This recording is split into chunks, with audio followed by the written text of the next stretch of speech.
Welcome to Cheep Cheap Games, the show where I search for fun games under 10 bucks so you can have a great time playing and expanding your collection without shrinking your bank account.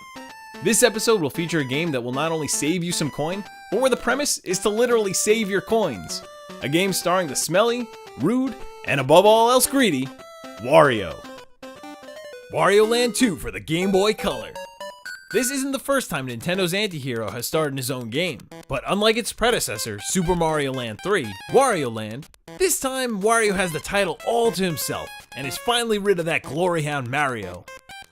This one picks up where the previous entry left off. Wario's sleeping in his giant, empty castle, which to most would be quite lonely. But Wario is able to sleep soundly knowing he's surrounded by walls full of coins and treasure.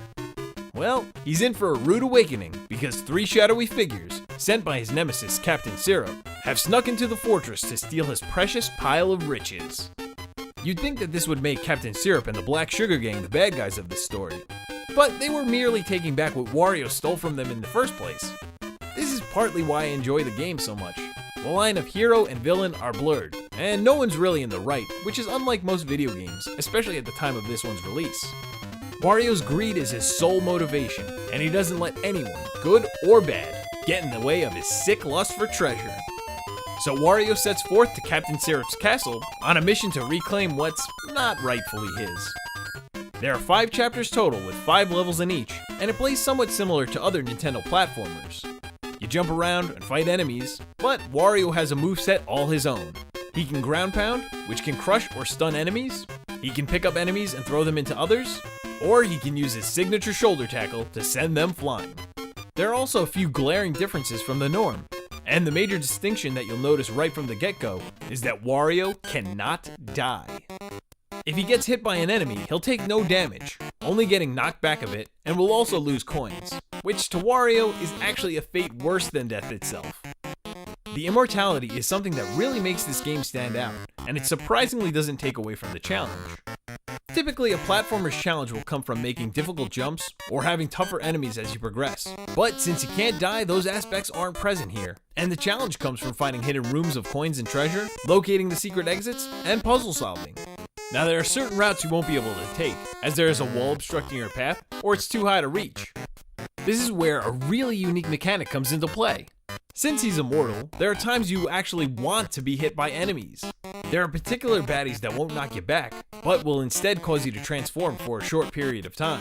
Some transformations include getting flattened, which will allow you to glide, being set on fire, which will allow you to smash through walls, or eating too much cake, which will make you fatter and fall through the floor.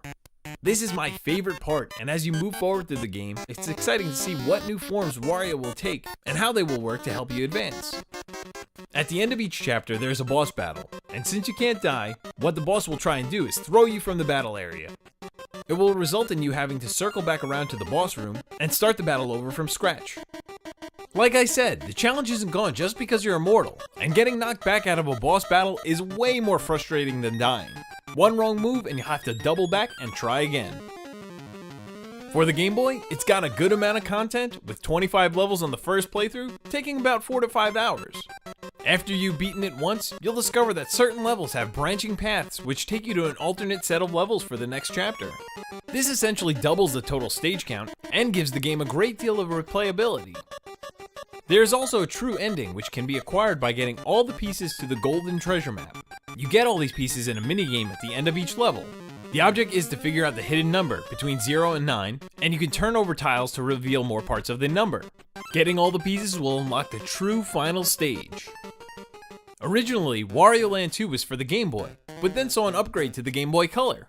It was the very first Game Boy Color game I owned, and I was blown away by how great it looked, even if you had to hold your Game Boy at the appropriate angle to actually see the screen.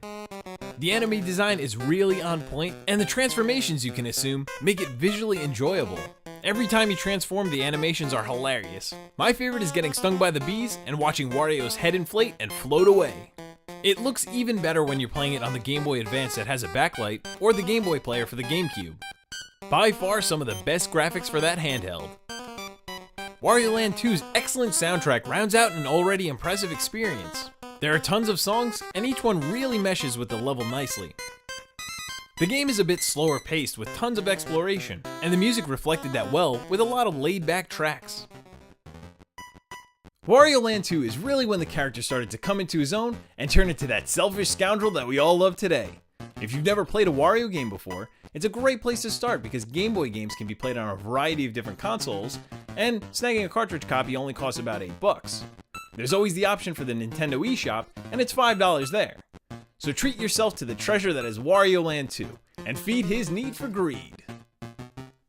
Thanks for watching everybody, and I'll see you next time on It's All Fun and Games. In the meantime, why not check out the first episode of Cheep Cheap Games where I review Shinobi 3 Return of the Ninja Master. Oh, and don't forget to click that big subscribe button. Thanks again.